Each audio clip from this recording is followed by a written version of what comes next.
శివుడిని పూజిస్తే పేదరికంలోకి వెళ్ళిపోతాం, నిరాడంబరంగా శివుడిలాగే బతికేస్తాము, సిరి సంపదలు ఉండవు, కోటీశ్వర్లు అవ్వలేము, శివుడిలాగా పేదరికంలో ఉండిపోతాము, అన్ని దాన ధర్మాలు చేసేస్తామని అనుకుంటూ ఉంటారు.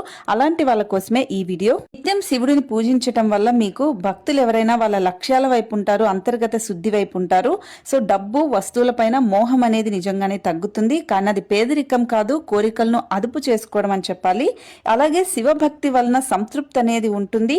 సో చాలా మంది సంతోషంగా జీవిస్తారు, సంతృప్తిగా అనవసరమైన ఖర్చుల నుంచి బయటపడతారు, వ్యామోహాల నుంచి బయటపడతారు.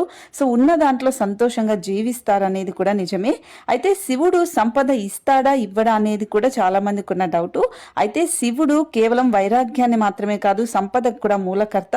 కుబేరుడు ధనానికి అధిపతి. కుబేరుడు శివుడికి అత్యంత ప్రియుడు కాబట్టి శివుడి అనుగ్రహంతోనే, సంపదతోనే కుబేరుడు కూడా ఆ కుబేరుడు అధిపతి ధనానికి అనేది జరిగింది.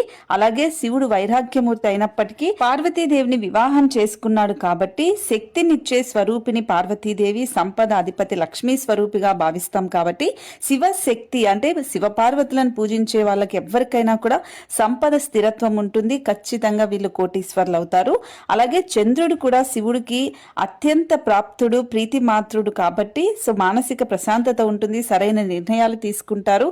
శనిదేవుడు కూడా శివుడికి అత్యంత విధేయుడు కాబట్టి మీరు శివుడిని పూజిస్తే శని దోషాలు కానీ, ఆర్థిక నష్టాలు కానీ ఇలాంటివన్నీ జరగకుండా ఉంటాయి. అలాగే శివుడిని పూజించడం వల్ల మీకు జ్ఞానము, మానసిక బలము, సంతృప్తి ఉంటుంది, ధైర్యం ఉంటుంది, నిర్ణయాలు కూడా చాలా మంచిగా తీసుకుంటారు. అయితే శివుణ్ణి పూజించడం వల్ల మీకు కలిగే మార్పుల్లో నిజంగా చెప్పాలంటే మీరు మానసిక ప్రశాంతత ఉంటుంది, ఒత్తిడి నుంచి దూరం అవుతారు, ఒత్తిడి ఇవన్నీ కూడా తగ్గించుకుంటారు, ధైర్యం పెరుగుతుంది.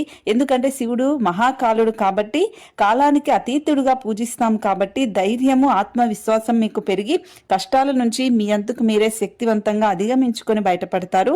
అలాగే కోరికలు ఖచ్చితంగా అదుపులోనే ఉంటాయి. శివుడిని పూజించే భక్తులు మంచి వాళ్ళ చెడ్డ వాళ్ళ అనేది పక్కన పెడితే వీళ్ళ దగ్గరికి మరణం రావాలన్నా భయపడతారు, యముడు వీళ్ళ దగ్గరికి రావాలంటే కూడా భయపడతారు.